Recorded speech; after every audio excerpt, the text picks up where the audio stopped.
Vamos então a mais uma aula. Hoje nós vamos falar sobre números primos e números compostos. Então, para que servem os números primos? Aqui a gente tem um exemplo que os números primos são utilizados em criptografia, que vai utilizar que a gente pode mandar mensagens em códigos, certo? Então são usados em serviços bancários, que são utilizados pela internet. Esse é um exemplo. Então o número primo, aqui nós temos uma tabela onde vamos mostrar os números primos. O que são números primos? Olha lá, nós temos divisores. Divisor de 1, 1. Divisor de 2, 1 e 2. Divisor de 3, 1 e 3. Divisor de 4, 1, 2 e 4. Divisor de 5, 1 e 5. Divisor de 6, 1, 2, 3 e 6.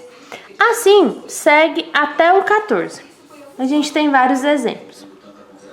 Então, números primos são aqueles que possuem apenas dois divisores, 1 e o próprio número, certo?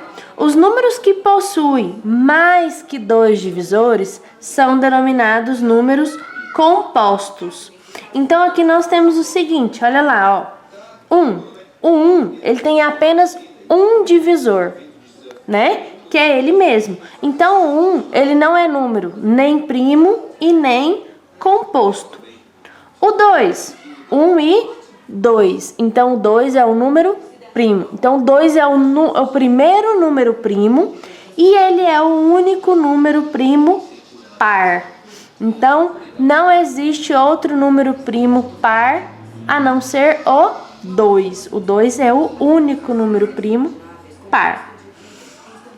Então, olha lá, o 3, 1 e 3 é primo. O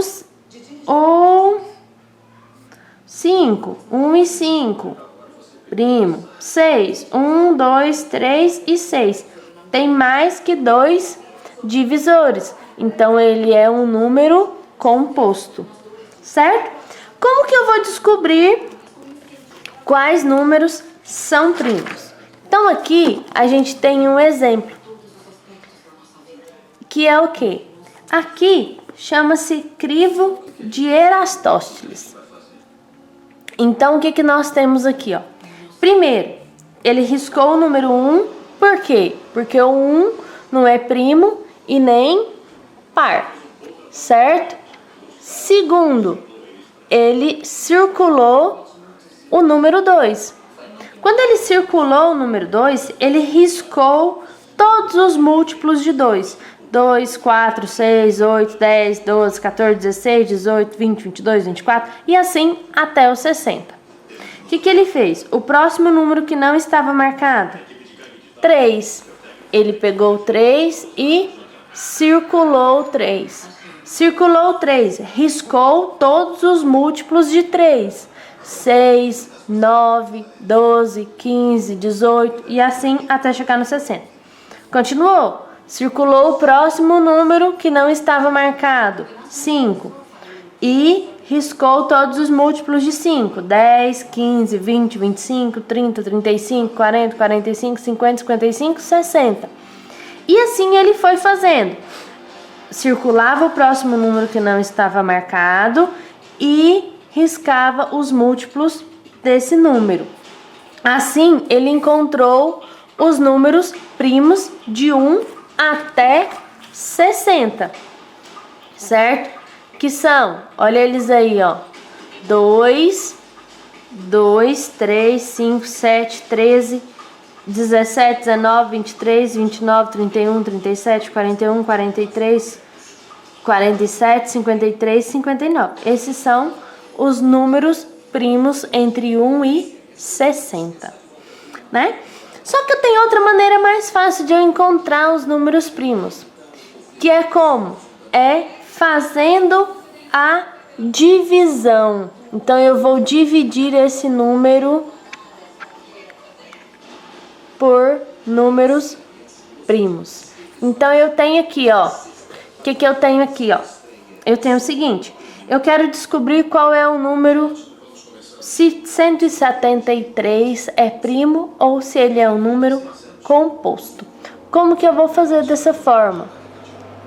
Eu vou dividir ele por números primos.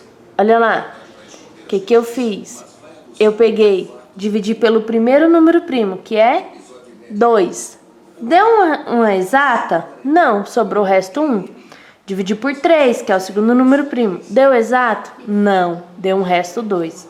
Dividi por 5, deu resto 3, também não é exata. Por 7, deu resto 5, não é exata. Por 11, deu resto 8, não é exata.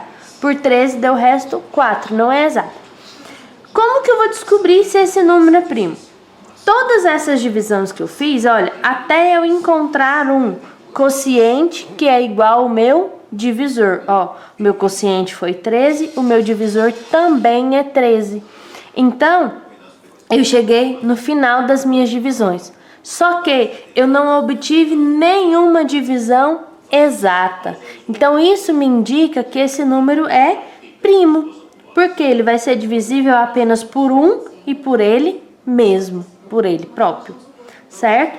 Então, se haver divisões exatas, até você encontrar o mesmo quociente que o seu divisor, esse número é um número composto, porque ele vai ter mais de um divisor. Mas nesse caso aqui, 173 é um número primo. Entendido? Então, número primo, aquele que tem apenas 2 divisores, 1 e ele mesmo.